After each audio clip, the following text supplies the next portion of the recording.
Hello, I'm Pat O'Hare, Chief Market Analyst for Briefing.com. Today is Thursday, February 5th. Stocks put together a fairly strong rebound Thursday. Financials spurred the advance as investors bought into the idea that the government's forthcoming plan to shore up banks could provide an impetus for a rally.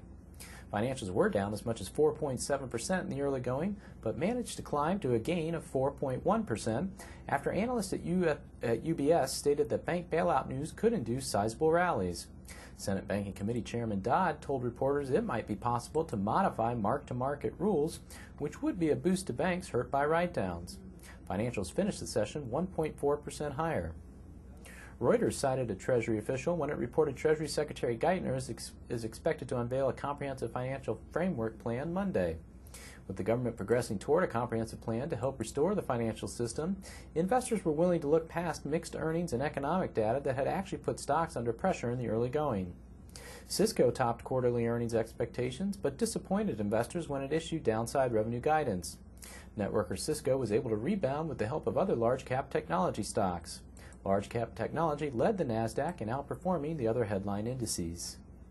Visa and MasterCard both announced better than expected quarterly earnings and optimistic forecasts. However, analysts question whether the card companies can continue growing their earnings at rapid rates amid a pullback in consumer activity.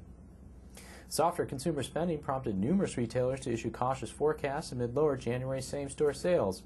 However, many retailers' comparables were not as bad as feared, which induced gains in the group. The S&P 500 Retail Index finished 3.3% higher. Meanwhile, Walmart, BJ's Wholesale, Aeropostale, and The Buckle distinguished themselves by reporting same-store sales increased.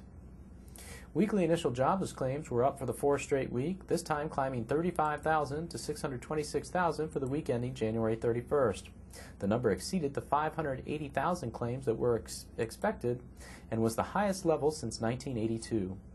The shock from such heightened claims is tempered by the knowledge that the workforce has grown in recent decades. For that reason, some economists do not believe the unemployment rate will break into the double digits. The government's official jobs report is due ahead of Friday's opening bell. The drop in employment actually helped inflate fourth quarter productivity. Since hours worked has fallen at a faster clip than economic output, fourth quarter productivity increased 3.2%. An increase of 1.5% was expected. Meanwhile, soft economic conditions are undercutting inflationary pressures. Fourth quarter unit labor costs increased 1.8%, which is less than the consensus forecast that called for a 2.8% increase.